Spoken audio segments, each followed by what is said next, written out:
Well, just behind me is Brettenham Heath. It's one of the last of the remaining heathland areas in Brecon today. Over 60 years ago, this area would have been much like this, until they started planting all the fir trees. Well, I'm starting here on our second leg of the journey, along the Peddars Way and the Norfolk coast path. And on this circular walk, I'm going to take in some of the local farming villages along the way. But first we have to negotiate the treacherous A11 dual carriageway.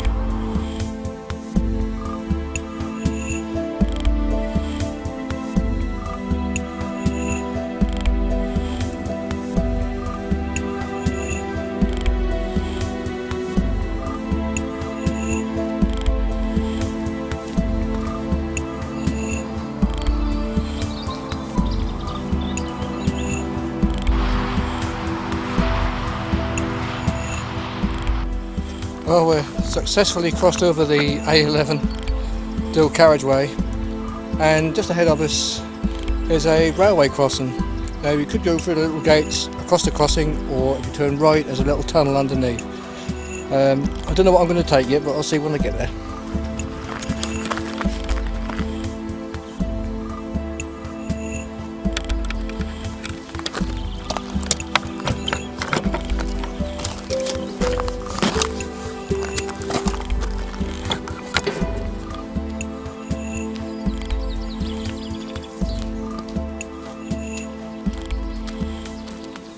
Well, we're now negotiating the railway line. Now just to the left of me is an old drove road. Now this is probably more ancient than the Peddars Way, as the Peddars Way was made, I think, mostly by the Romans after the defeat of Boadicea. It used to be used by farmers, old drovers, when they used to transport their flocks and herds right from Finland right through this area to East Harling and possibly Norwich.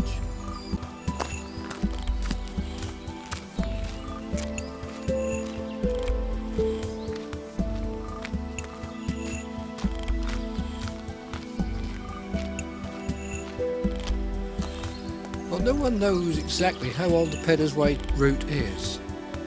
It probably pre-Roman anyway, but the actual Romans built a lovely straight road along its length, all the way right down to the south coast of England, which is part of the Icknield Way now, and heading right up to Hunstanting and possibly beyond with shipping routes.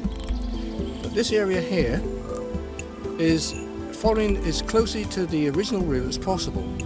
Although further on our route, a lot of it would have been lost down to agricultural and house development, things like that.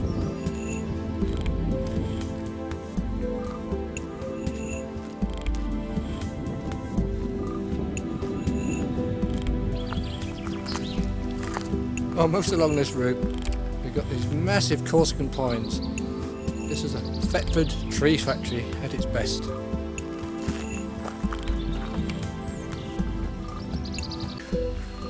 Well, as we're in Brecon, and Brecon is supposed to be the driest part of the county, or in fact the country even. And just in the distance is this giant irrigation system which will flood the land with water during the drought seasons.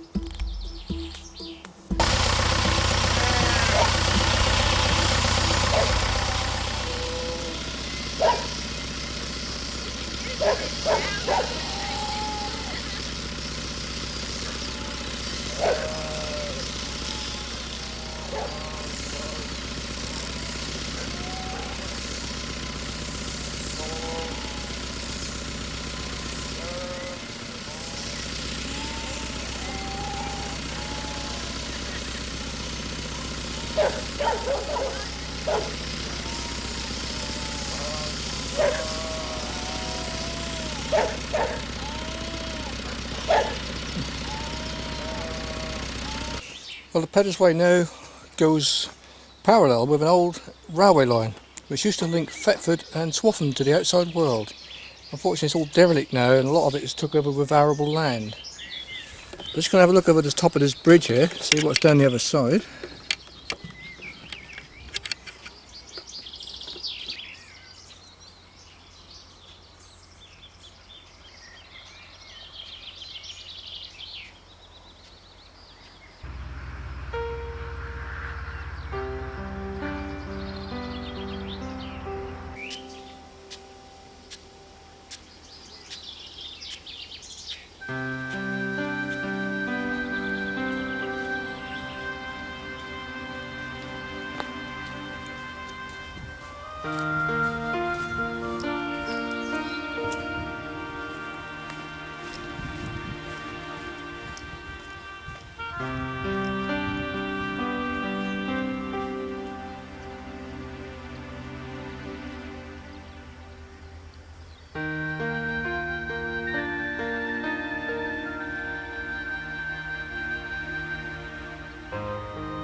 Well, our path now goes through what used to be an old railway bridge.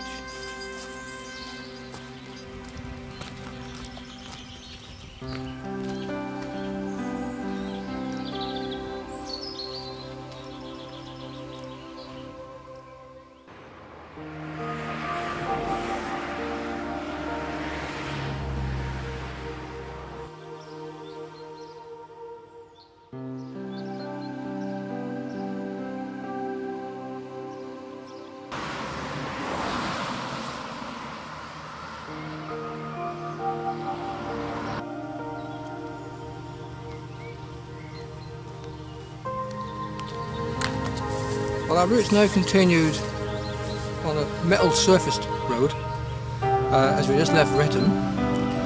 Unfortunately, the Dog and Partridge public house has been shut, and almost permanently, I believe. Hopefully someone will buy it. I could do with a plant right now. Well, one of the many delights of walking these little country lanes, you get to see a lot of wildlife. Unfortunately, I can't always capture it on camera, which I wish I could. I was just in a cat rooting around in the bushes after a mouse or something like that. Squirrel skittering down the road in front of me. Dead mole, which is not very nice to film. So far I haven't seen many deer along this route. Though in past walks that I've done in Norfolk and in Suffolk and that, I've often seen deer. I got them on film in the past.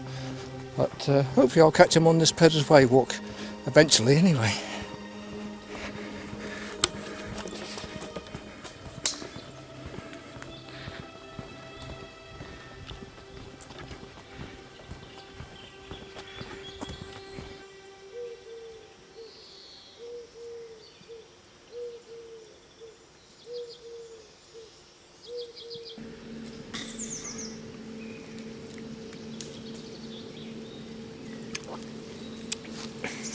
Hi. Hiya, alright.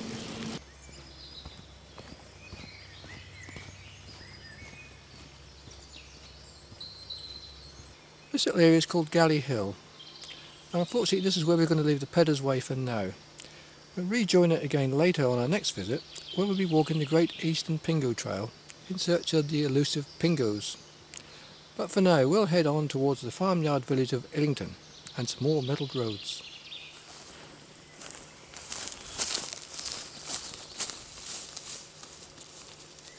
Well, our route has just passed over another old forgotten bridge, part of the Wretham to Wretham line. Unfortunately is no longer there, and we're going to turn off this metal road shortly onto a lovely forest track.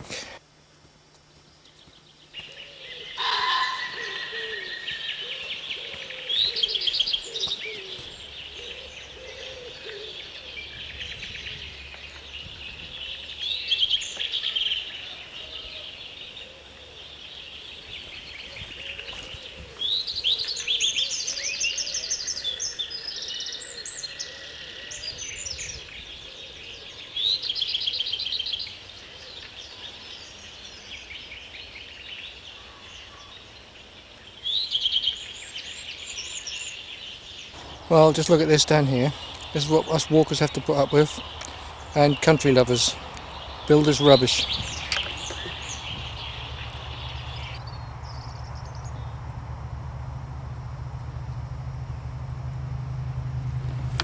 Well, I hope they catch whoever put it down there and fine them heavily, because it's just ruining the countryside.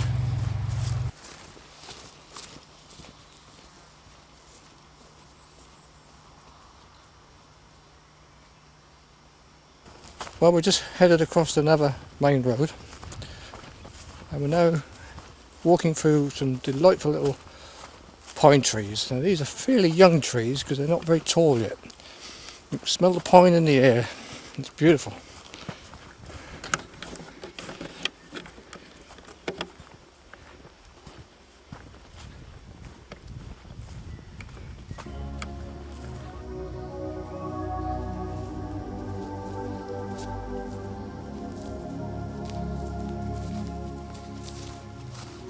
Well, I missed it again. There's a muntjac deer just ran across the track in front of me, and I never had my camera turned on.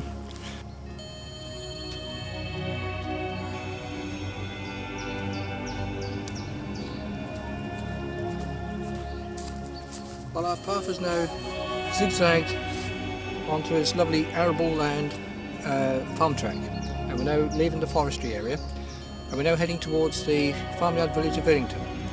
In the distance I can see little flint square towered church of St Andrews.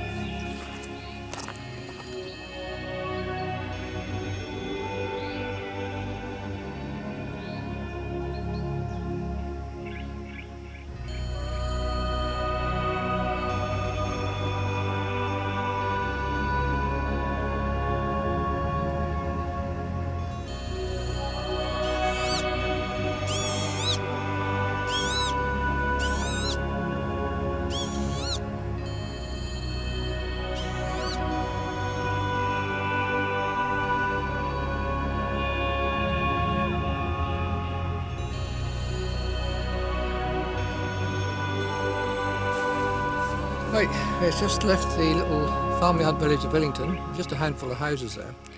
St Michael's Church is stuck down a little dirt track through some farmyard, which I'm not sure whether we got permission to go through. Apart from that, we're back on our track. Incidentally is the Peddars Way bridle route, so if you want to go on a horse ride, there's a nice route around here. We're now heading on our way to the next village on our route, which is Roudham.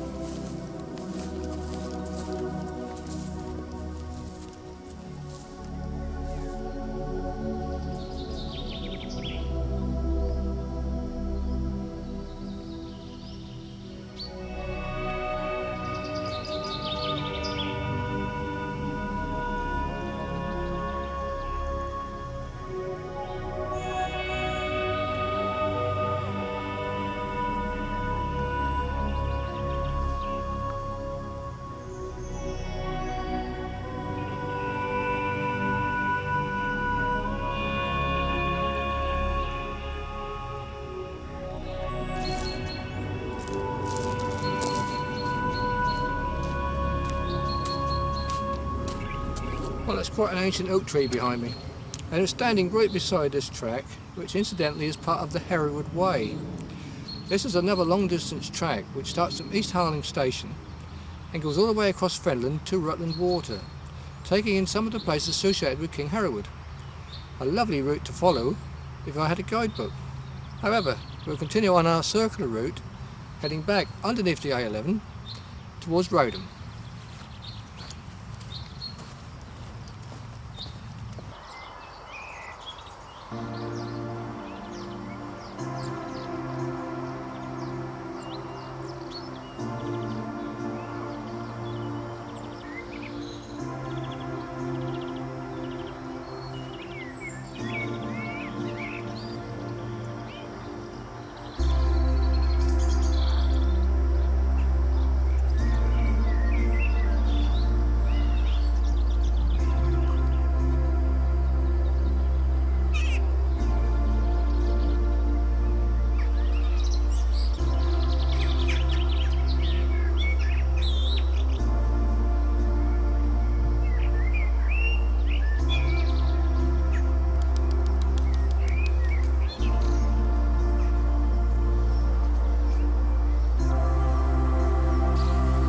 Just behind me is the ruins of St Andrew's Church in Roudham.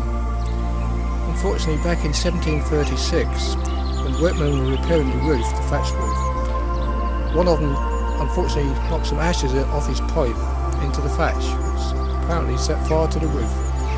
And all that was left standing was the walls, and unfortunately it was a sad fate that trying to repair it caused its destruction, and it's remained like this ever since. This illustration shows what the church probably looked like before the disastrous fire of 1736.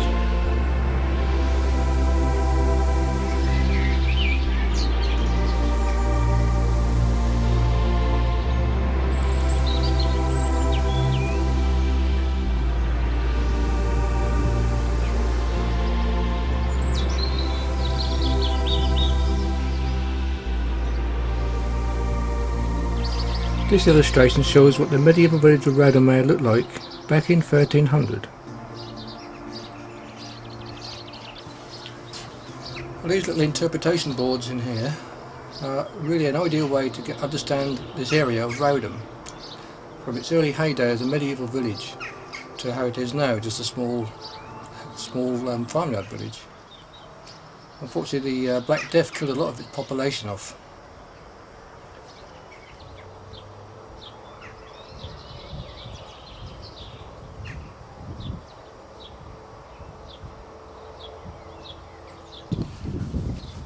Well, sadly we now have to leave Roudham and head down a metal road back to Brettenham Heath, and that will be the end of our circular walk.